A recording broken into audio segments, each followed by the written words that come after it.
வணக்கங்க. என் பேர் முருகன். நான் சென்னை அம்பத்தூர் பகுதியை சேர்ந்த ஆட்டோ ஓட்டுநர். இந்த வீடியோ பதிவு யாருக்குன்னு பார்த்தீங்கன்னா, ஆட்டோ ஓட்டுநர் சங்கங்கள் மற்றும் ஆட்டோ ஓட்டுநர், டூரிஸ்ட் அண்ட் ட்ராவல்ஸ் அது சார்ந்த சங்கங்கள், அதனுடைய ஓட்டுநர்கள் மற்றும் டிரான்ஸ்போர்ட் வாகன உரிமையாளர் ஓட்டுநர் சங்கங்கள் உங்களுக்கான வீடியோ தான் இது. இப்போ தேதி பார்த்தீங்கன்னா ஏப்ரல் 9, 2026. இன்னும் 10 நாளில் எலெக்ஷன். இன்றைக்கி ஏப்ரல் 9ஆம் தேதி ஈவினிங் 4 மணிக்கு ஒரு விஐபி கிட்டேருந்து அழைப்பு வந்திருந்தது. நேரம் இல்லாத காரணத்தினால நான் அடுத்த வாரத்தில் கண்டிப்பாக வரேன் சார், திங்கள் செவ்வாய்ன்னு சொல்லி தள்ளி வச்சுருக்கேன். அது எந்த மாதிரியான அழைப்புன்றதை நான் கடைசியாக சொல்கிறேன். போன ஒரு 2 மாதமாக பிப்ரவரி 1ஆம் தேதியிலேருந்து 2-3 வீடியோ போட்டு எல்லாரையும் அழைப்பு கொடுத்துருந்தேன். தமிழ்நாடு முழுவதும் இருக்கக்கூடிய சங்கங்கள் உங்களுடைய பிரச்சனைகள்லாம் தமிழக முதல்வர் எம்.கே. ஸ்டாலின்கிட்ட கொண்டு போகலாம் அப்படின்ட்டு. அதில் ஒரு 5 சங்கங்கள் தான் அதுக்கு முன் வந்தாங்க. மீதி சங்கங்கள்லாம் யாருமே அதுக்கு ஆதரவு கொடுக்கல. எந்த மாதிரியான கோரிக்கைகள்னு பார்த்தீங்கன்னா, அனைத்து தனியார் ஆப்புகளையும் ப்ரைவேட் கார்ப்பரேட் ஆப்புகளையும் தடை பண்ணு, அரசாங்கமே ஒரு ஆப் கொண்டு வா, சென்னைக்குள்ளே மட்டும் ஆட்டோவும் கால் டாக்ஸியும் நாங்கள் ஆப்ரேட் பண்ணிக்கிறோம், ஆன்லைன் அபதாரத்தை ரத்து பண்ணுங்கள், மேக்ஸி கேப் வேனு இதெல்லாம் வந்து டோல் பஸ் ஒன்று பர்மிட் இருக்கிறதுனால எங்கே போனாலும் 1000 ரூபாயிலேருந்து 2000 ரூபா வரைக்கும் அபதாரம் போடுறாங்க, இதெல்லாம் 20+1 மாற்றி கொடுங்க அப்படின்ற மாதிரி கோரிக்கைகளை முன்னெடுத்து ஒரு 5 கோரிக்கைகளை வச்சு நான் அழைப்பு விடுத்திருந்தேன். யாரும் வரல. ஏன்னா என்னை கூட்டு போகிறேன்னு சொன்ன விஐபி என்ன சொன்னார்னா, நான் 5 சங்கங்கள் வராங்க சார் அப்படின்னு. அவங்க சொன்ன பதில், 2000 சங்கங்கள் பதிவு பண்ண சங்கங்கள் இருக்குங்க இந்த டிரான்ஸ்போர்ட் டிபார்ட்மெண்ட்டில், நீங்கள் ஒரு 50-100 சங்கமாவது வந்தால் முதல்ல ஒரு கவனத்தில் ஈர்க்கும், இவங்க ஓட்டு வங்கி பாதிக்கும், இவங்க நமக்கு ஓட்டு போட மாட்டாங்கன்னு எதுனா பண்ணுன்னு பார்ப்பார். ஒரு 5 சங்கங்களுடைய தனிப்பட்ட நபர்களுடைய பிரச்சனையை யாருமே அரசாங்கம் இவ்வளோ பெரிய பிரச்சனையை கவனத்தில் எடுத்துக்காதுங்க அப்படின்ட்டாரு. சரி, அது நின்று போச்சு. அப்புறம் மார்ச் 17ஆம் தேதி டிரான்ஸ்போர்ட் கமிஷனர்கிட்டே போய் சட்ட ரீதியாக பேசணுன்ட்டு போனேன். இந்தமாரி சார் பைக் டாக்ஸி ஓடுது, இது சட்ட விரோதம், அவருக்கும் தெரியுது சட்ட விரோதம் தெரியுது. இல்லைங்க, நான் பைக் டாக்ஸின்னு வாயை திறந்தாலே ஒரு 20 லாயர் வந்து நிற்கிறாங்க, என்கிட்ட ஃபைட் பண்ணுறாங்கன்னாரு. சரி சார், சட்ட விரோதன்றதை நீங்கள் தடுக்கிறதுக்கு தானே உங்கள் துறையை உருவாக்கி கொடுத்துருக்கு அரசாங்கம், உங்களுடைய வேலையே அதுதானே சார் அப்படின்னதுக்கு அவர் அதை ஏற்றுக்கல. பொதுமக்கள் வந்து அதில் சேவை செய்கிறாங்கங்க, பொதுமக்கள் பயன்படுறாங்கன்னாரு.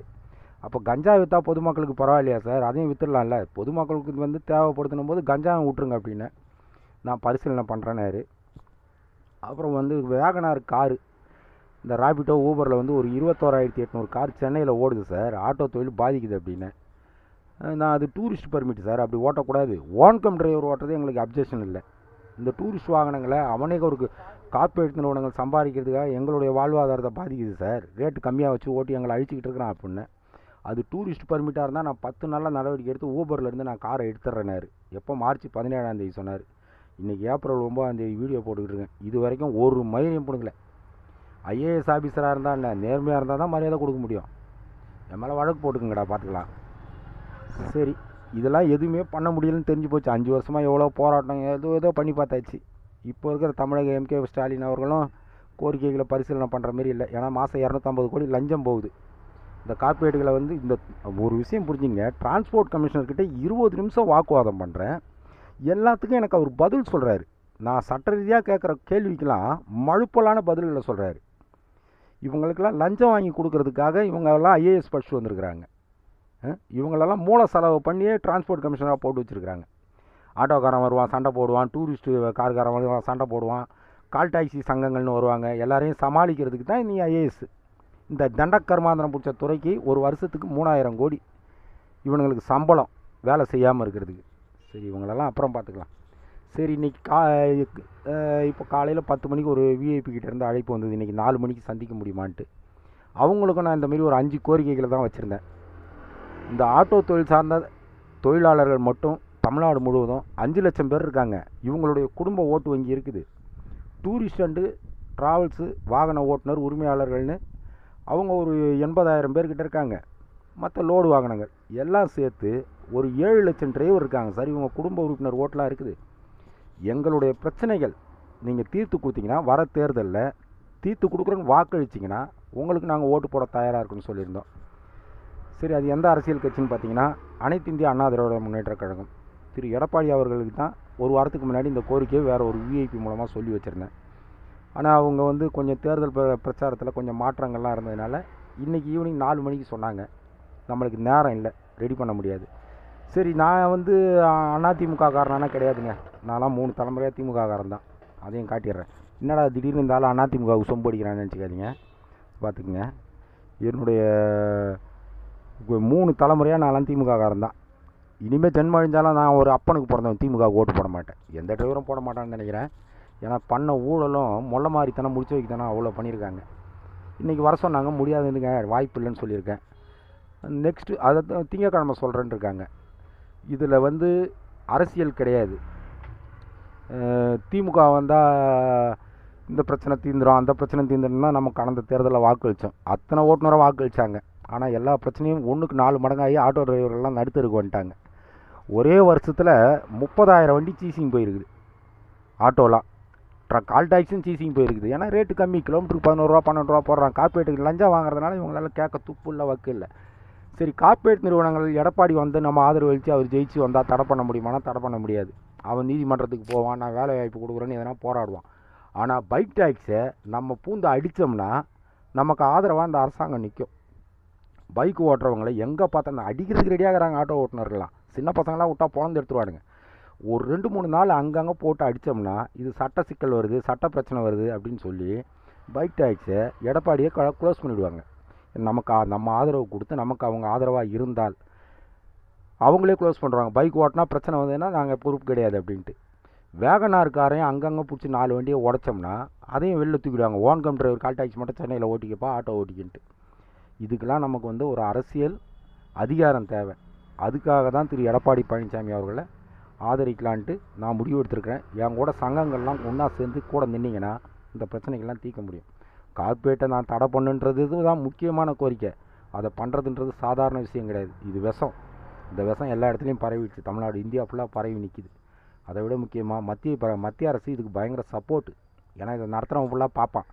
ஆனால் மாநில அரசு நம்ம ஆதரவு கொடுத்து நமக்கு ஆதரவாக இருந்ததுனால் அடிக்கிற அடியில் இவனை ஒழிச்சு கட்ட முடியும், கட்டுப்படுத்த முடியும்.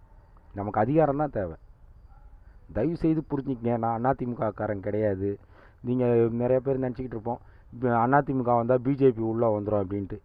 திமுக வந்தால் 10 லட்சம் குடும்பமும் நடுத்தருக்கு வந்திருக்கும். நான்லாம் இப்போ நடுத்தரில் நிற்கிறேன். உண்மையை சொன்னால் 1000 ரூபா ஓட்ட முடியல ஆட்டோவுக்கு. அவ்வளோ தூரம் பாதிப்புக்குள்ளாக இருக்குது. ஒரு மேக்ஸி கேப்புக்கார 2000 ரூபாய்க்கு ஒரு சவாரி பேசி ஒரு 5 மணி நேரம் ஒரு சவாரி போனேன்னா அவனுக்கு 1000 ரூபா ஃபைன் போடுறது. நான் 2000 ரூபா தான் வாடகை பேசி போடணும், நான் இதுக்காக கொடுக்கணுன்ட்டு வண்டியில் வரவன் சண்டை போடுறது. இவ்வளோ பிரச்சனைகள் இருக்குது. இந்த பிரச்சனைகள்லாம் ஒன்றும் கிடையாது. 5 கோரிக்கை தான். வேறு கோரிக்கை இருந்தால் கூட சொல்லுங்கள், சேர்த்துக்கலாம்.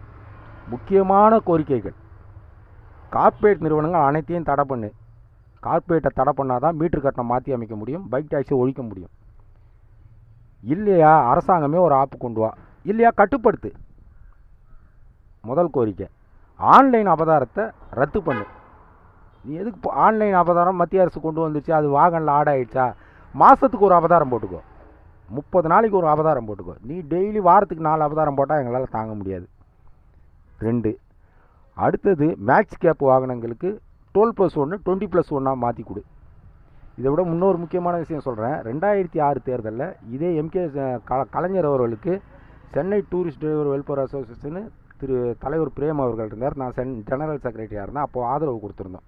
ஆதரவு எதுக்காக கொடுத்தோம்னா, திமுக அரசாங்கத்துக்கு 15 வருஷம் வண்டி வாகனங்கள்லாம் தடை பண்ண சொல்லி அப்போதைய நத்தம் விஸ்வநாதன் அந்த டிரான்ஸ்போர்ட் கமிஷன் டிரான்ஸ்போர்ட் மினிஸ்டர் ஒரு ஆர்டர் போட்டார். சென்ட்ரல் கவர்மெண்ட் ஸ்கீம்ன்ட்டு 2005. அதை எங்களால் தடுக்க முடியல. அப்போது ஒரு சில சங்கங்களை பார்த்து பேசும்போது தான், நீங்கள் தனியாக போயெல்லாம் உங்களால் பிரச்சனையை பேஸ் பண்ண முடியாது, ஒரு சங்கமாக ஃபார்ம் பண்ணுங்கள், வர தேர்தலில் திமுகவை ஆதரவு கொடுங்க, எங்களுடைய கோரிக்கையை நிறைவேற்றி கொடுத்தா நாங்கள் உங்களுக்கு ஆதரவு அளிக்கிறோன்னு சொல்லுங்கன்னாரு. ஒரே கோரிக்கை தான். 15 வருஷம் வண்டி தடை பண்ணுறது நிறுத்தி வைங்கன்னு கோரிக்கை கொடுத்துருந்தோம். நாங்கள் ஆரம்பித்த சங்கம் 2005. அதனுடைய சிஎன்ஐ நம்பர்லாம் இதிலே இருக்கும், இந்த கார்டில் காட்டுறேன் பாருங்க. நான் ஆரம்பித்து இதனுடைய ஜெனரல் செக்ரட்டரி அதனால தான் இருந்தேன். இது உங்களுக்கு கார்டில் எப்படி தெரியுதுன்னு தெரியல. அந்த கோரிக்கை நிறைவேற்றி கொடுத்தாங்க. இப்போ பாருங்கள், 2026 20 வருஷமாக தமிழ்நாட்டில் 15 வருஷம் வண்டியை இன்னும் தடை பண்ண முடியல. ஆட்சிக்கு வந்த உடனே அதை அப்படி பண்ண முடியாது, இப்படி பண்ண முடியாதுன்னாரு அப்போதைய டிரான்ஸ்போர்ட் மினிஸ்டர் KN நேரு. கலைஞர்கிட்ட போய் ஒரே புடியாக நின்னோம். நாங்கள் அதுக்காக தான் அவங்க கூட நின்னோம், தேர்தலில் வேலை செஞ்சோம். ஜெயிச்சு வந்துட்டு பண்ண முடியல, இல்லைப்பா அது சென்ட்ரல் பண்ணணும் அப்படின்னோம். அப்புறம் தரமணி டிரான்ஸ்போர்ட் கமிஷன் ஆஃபீஸில் ஒரு மீட்டிங் போட்டு, அப்போ எனக்கு துணையாக நின்று என் கூட இணைஞ்சு நின்னது CITனுடைய சவுந்தரராஜன். 500 பேர் கலந்துக்கிட்டாங்க. அவரும் நானும் வாக்குவாதம். என்ன KN நேரே அப்படி தான் அங்கே வந்து பேசியா நான் பண்ணுறேன் அப்படின்னாரு. அங்கேயே ஒரு வாக்குவாதம் பண்ணி அப்போதைய டிரான்ஸ்போர்ட் கமிஷனராக வந்து ஒரு சிங் இருந்தார். கண்டிப்பாக பண்ணி கொடுக்குறோன்ட்டு அப்போயே கேன்சல் பண்ணாங்க. இன்றைக்கி 20 வருஷம் ஆச்சு. தமிழ்நாட்டில் இது வரைக்கும் பண்ண முடியல. அரசியல் அதிகாரம் இருந்தால் சாதிக்கலாம். இன்னொரு கோரிக்கை அப்போயே வச்சோம் 2006. எங்கே போனாலும் மேக்ஸி கேப்பெல்லாம் ஃபைன் போடுறாங்க. நாங்கள் நீங்கள் நல்லா பார்த்துங்க, மேக்ஸி கேப் பழைய ஆள் வச்சுருக்கவங்களுக்குலாம் தெரியும், அவங்கள கேட்டு தெரிஞ்சுக்கங்க. 2006லேருந்து 2011 திமுக ஆட்சி இருக்கிற வரைக்கும் வாய்மொழி உத்தரவு, வேன்காரனுங்களை சும்மா போட்டு கேஸ் போடாதீங்க, அவனுங்களை நிறுத்தாதீங்கன்ட்டு. எது டிரான்ஸ்போர்ட் டிபார்ட்மெண்ட்டுக்கும் போலீஸ் டிபார்ட்மெண்ட்டுக்கும் வாய்மொழி உத்தரவு போட்டது திரு கலைஞர் அவர்கள். அந்த வாய்மொழி உத்தரவு போடும்போது நான் இருந்தேன், டிகேஎஸ் இளங்கோவன் அவர்கள் இருந்தார், அப்போதைய நாடாளுமன்ற உறுப்பினர், திரு டிஜிபி ராமானுஜம் அவர்கள் இருந்தார், டிசி மௌரியா இப்போ கமல் கட்சியில் இருக்கார். நாங்கள் 4 பேர் இருந்தோம். இந்த கோரிக்கையை வச்ச உடனே வாய்மொழி உத்தரவு போட்டார் டிஜிபி ராமானுஜத்துக்கு. தயவுசெய்து அந்த வேனுக்காரன் ஏதோ பொழைச்சின்னு போகிறான், அவனை எதுக்கே துரத்துறீங்க அப்படின்னாரு. அந்த 5 வருஷத்தில் எந்த மேக்ஸி காப்புக்காரனும் எங்கன்னா ட்ரிங்க் அண்ட் ட்ரைவ்க்கு கேஸ் வாங்கியிருக்கலாம், நோ பார்க்கிங் வாங்கியிருக்கலாம். ஆனால் ஓவர்லோடு, ஓவர் ஸ்பீடுன்னு எங்கேயுமே போட்டிருக்க மாட்டாங்க. அரசியல் அதிகாரம் இருந்தால் நம்மளால் சாதிச்சிக்க முடியும். இப்போவும் அதுதான். எடப்பாடி அவர்கள்கிட்ட வச்ச கோரிக்கைக்கு இன்றைக்கி வர சொன்னாங்க, இன்றைக்கி போக முடியாது. திங்கக்கிழமை வரேன்னு இருக்கேன். நீங்கள் தமிழ்நாடு முழுவதும் இருக்கக்கூடிய சங்கங்கள் உங்களுடைய பிரச்சனைகளை இதுக்கு மேலே பேசுகிறதுக்கோ தீர்க்கிறதுக்கோ வாய்ப்பே கிடையாது, நேரமும் கிடையாது. தயவுசெய்து ஒரு 50-100 சங்கங்களாவது இதுக்குள்ளே வாங்க. இந்த கார்ப்பரேட்டுகளை கட்டுப்படுத்த முடியும். கார்ப்பரேட்டு இருப்பேன் அப்படின்னு அடம் பிடிச்சா கூட அடிக்கலாம். பைக் டாக்ஸி ஓட்டுறவனுங்கள்லாம் வந்து ப்ராஸ்டியூட்டு, விபச்சாரம் பண்ணுறாங்க. நம்ம எவ்வளோ சொன்னாலும் கேட்க மாட்டேறான். எல்லாம் படித்தவன்லாம் திருடனாகிறான். நம்ம வண்டியில் போனால் செத்து போயிட்டு, நான் டிரான்ஸ்போர்ட் கமிஷனர் 17ஆம் தேதி மார்ச் 17ஆம் தேதி சந்திக்கும் போது, சார் பைக் நீங்கள் ஒன்றுமே பண்ண வேணாம் சார், நீங்கள் தான் டிரான்ஸ்போர்ட் கமிஷனர், பைக் டாக்ஸியில் போனால் செத்து போனால் இன்சூரன்ஸ் கிடைக்குன்னு நீங்கள் உங்கள் ஆர்டர் கொடுங்க சார், எனக்கு நான் கோர்ட்டில் பார்த்துக்கிறேன்னு. அதுக்கும் வாயை திறக்கலை. ஏன்னா கொடுக்க முடியாது. தயவுசெய்து புரிஞ்சுக்கிங்க. பிஜேபி அதிமுக வந்தால் பிஜேபி வந்துடும்லாம் யாரும் யோசிக்காதீங்க. அந்த பிஜேபியெல்லாம் இங்கே கட்டுப்படுத்துறதுக்கு ஏகப்பட்ட பேர் இருக்கிறானுங்க. திராவிட கழகம், நாம் தமிழர் இவங்கெல்லாம் கத்திட்டு கிடப்பாங்க. பிஜேபியை பிரச்சனை பண்ணுறதுக்குனே ஒரு கூட்டம் இருக்குது. சரி, இது எடப்பாடியை எதுக்கு தேர்ந்தெடுக்கக்கூடிய சூழ்நிலை வருதுன்னா, டிவிகே கிட்ட 3 மாதமாக விஜய் கட்சிக்கு நான் ட்ரை பண்ணுறேன். இந்த பிரச்சனைகளை அவங்களுக்குள்ளே புரிய வைக்கவே முடியல என்னால். 2-3 தடவை நீலாங்கரையிலே போய் பேச்சுவார்த்தை நடத்தினேன். அந்த பிரச்சனையை பேசி புரிய வைக்கவே முடியல. நம்மளுடைய பிரச்சனைகளே அவங்களுக்கு தெரியல. அதை எப்படி அப்ரோச் பண்ணணும், இந்த பிரச்சனைகள்லாம் நாங்கள் தீர்த்து தரோங்க, அவங்க ஜெயிக்கவே முடியாது. இன்றைக்கி இருக்கிற தேர்தல் ரிசல்ட் கலவரத்தை பார்த்திங்கன்னா, திமுக வந்து ஒரு 110லேருந்து 120 சீட்டு ஜெயிக்கும். திரு எடப்பாடி அவர்கள் வந்து 90லேருந்து 100க்குள்ளே ஜெயிப்பார். இன்றைக்கி இருக்கிற பிரச்சனை டிவிக்கு வந்து ஒரு 4 சீட்டோ 5 சீட்டு ஜெயிக்கும். சரி, அவங்க ஜெயிக்கவே இல்லைனாலும் நாங்கள் அவங்க கூட நிற்கிறோம், ஓட்டு போடுறோம், ஒரு 10 லட்சம் ஓட்டு விழும் உங்களுக்கு. நீங்கள் ஜெயிக்கவே இல்லைனாலும் தேர்தலுக்கு அப்புறம் எங்களுக்காக போராடுறதுக்காக வாங்க அப்படின்னு. அது எப்படிங்க போராட முடியும்னு அவங்க மாற்றி அவங்களுக்கு வந்து இன்னும் அரசியலுக்குள்ளே அவங்கள பக்குவப்படுத்திக்கல. அதிமுக இன்றைக்கி தேர்தல் நிலவரப்படி 90-100 சீட்டுக்குள்ளே தான் வரும். நம்மலாம் நின்னோம்னா 150 சீட்டுக்கிட்ட வரும். நல்லா புரிஞ்சுக்குங்க. தயவுசெய்து எல்லாரும் சேர்ந்து இந்த கோரிக்கைகள், நம்ம வாழ்வாதார சம்மந்தமான பிரச்சனைக்கு நான் ஒன்றும் அதிமுககாரன்ட்ட பணம் வாங்கிட்டுலாம் பேசலை. ஏற்கனவே 2006 ஒரே பிரச்சனையை முன்னெடுத்து சாதித்தேன். இன்றைக்கி வரைக்கும் 20 வருஷமாக மேக்ஸி கேப் வாங்கினங்கள் ஓடிக்கிட்டு இருக்குது. அன்றைக்கி நான் மேக்ஸி கேப் ஓட்டிக்கிட்டு இருந்தேன், இன்றைக்கி ஆட்டோ ஓட்டுறேன். உங்களுடைய பிரச்சனையை தீர்க்கணும்னா ஒரு 50 சங்கங்களாவது வர தேர்தலில் திரு எடப்பாடி அவர்களுக்கு ஆதரவு தரேன்னு சொல்லி நின்றுட்டோம்னா, தேர்தலில் ஜெயிச்சதுக்கப்புறம் கார்ப்பரேட்டை கட்டுப்படுத்த முடியலனாலும் பைக் டாக்ஸியும் வேகனார் ஊபரில் ஓடுறதையும் ராபிட்டோவில் ஓடுறதையும் அடித்து நிறுத்த முடியும். அதுக்கு நான் பொறுப்பு. தயவுசெய்து சங்கங்கள் சார்ந்தவங்க உங்கள் சங்கங்களுக்கு இந்த வீடியோவை போட்டு கேள்வி கேளுங்க. போன தடவை போட்ட வீடியோவுக்கு எந்த சங்கமும் ரெஸ்பான்சிபிள் பண்ணல. யாருக்காக சங்கம் நடத்துறீங்கன்னா உங்களுக்குலாம் புரியல. ஒரு பிரச்சனைகளை போய் நீங்களாம் இந்தமாரி எப்போது அரசியலுக்குள்ளே வந்துருந்தீங்கன்னா இந்த பிரச்சனைகள்லாம் தீர்ந்துருக்கும். இந்த கார்ப்பரேட்லாம் கட்டுப்படுத்தியிருப்பாங்க. இன்றைக்கி இந்த விஷம் இவ்வளோ தூரம் பரவி மிகப்பெரிய மோசமான நிலைமையில் நிற்கிது. தயவுசெய்து சங்கங்களில் இருக்கிற உறுப்பினர்கள்லாம் உங்கள் சங்கங்களுடைய நிர்வாகிகளை கேள்வி கேளுங்க. இந்தமாரி அந்த ஆள் ஒரு பிரச்சனையை முன்னெடுக்கிறானே, நம்ம இப்படி நிற்போம், அதிமுகவுக்கு வாக்களித்து ஜெயிக்க வைப்போம், நம்ம பிரச்சனைகளை தீர்த்தரன்னு சொல்லியிருக்காங்க. முடிஞ்ச அளவுக்கு தீர்க்கிறேன்னு தான் சொல்லியிருக்காங்க. நான் அதில் இன்னொரு கோரிக்கையும் வச்சுருக்கேன். காலாவதியான டோல் 48 டோல் தமிழ்நாடு ஃபுல்லாக இருக்குது. இந்த டோலெல்லாம் க்ளோஸ் பண்ண சொல்லியிருக்கிறேன். இந்த டோல்லாம் நமக்கு சம்மந்தம் இருக்கானா? ஆமாம். நம்ம வாங்குகிற எல்லா பொருளுக்கும் 100 ரூபா செலவு பண்ணால் அதில் 10 ரூபா டோலுக்கு போகுது. இவ்வளோ பிரச்சனைகள் இருக்குது. தயவுசெய்து ஆட்டோ ஓட்டுநர் சங்கங்கள் மற்றும் கால் டாக்ஸி டூரிஸ்ட் வாகன சங்கங்கள், லோடு வாகன சங்கங்கள், நமக்கு இருக்கிற ஒரே வாய்ப்பை தான் நீங்கள் அரசியல் படுத்தி அரசியல் அதிகாரத்துக்குள்ளே போயிட்டாலே யாரனாலும் அடிக்கலாம், உதைக்கலாம், தடுக்கலாம். அதை புரிஞ்சுக்கங்க ஃபஸ்ட்டு.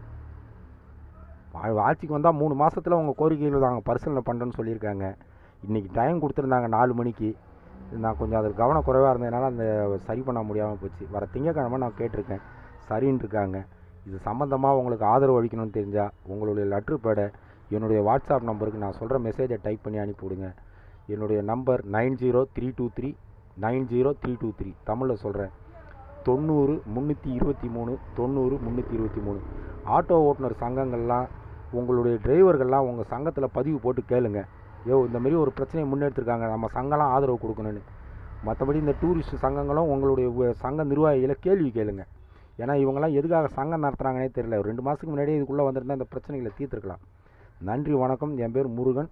நீங்கள் எல்லாம் ஒற்றுமையாக நம்ம இந்த ஒரு கோரிக்கை முன் வச்சு அவங்களுக்கு வாக்களித்தா முடிஞ்ச அளவுக்கு எல்லா பிரச்சனையும் தீர்க்க முடியலனாலும் பாதி பிரச்சனையாவது தீர்க்கலாம். ஒரு நாளைக்கு இந்த 1000 ரூபா ஓட்டுறன்றது 2000 ரூபா 2500 ரூபா ஓட்டுற மாதிரி ஆட்டோ ஓட்டுநர் வாழ்வாதாரம் மீட்டெடுக்கப்படும். சென்னைக்குள்ளே மட்டும் இந்த கால் டாக்ஸி ஆட்டோவும் கட்டுப்படுத்தினால் தமிழ்நாடு முழுவதும் இருக்கக்கூடிய டிராவல்ஸ் உரிமையாளர் வாகனங்கள்லாம் தப்பிச்சிக்கும். இல்லைனா கிலோமீட்டருக்கு 9 ரூபா 10 ரூபாய்க்கு 13 லட்ச ரூபாய்க்கு கார் வாங்கி ஓட்டி நாசமாக தான் போகணும். புரிஞ்சுக்குங்க. விருப்பம் இருக்கிறவங்க சங்கங்கள் சங்க நிர்வாகிகள்லாம் என் நம்பருக்கு வாங்க, தொடர்பு கொள்ளுங்கள்.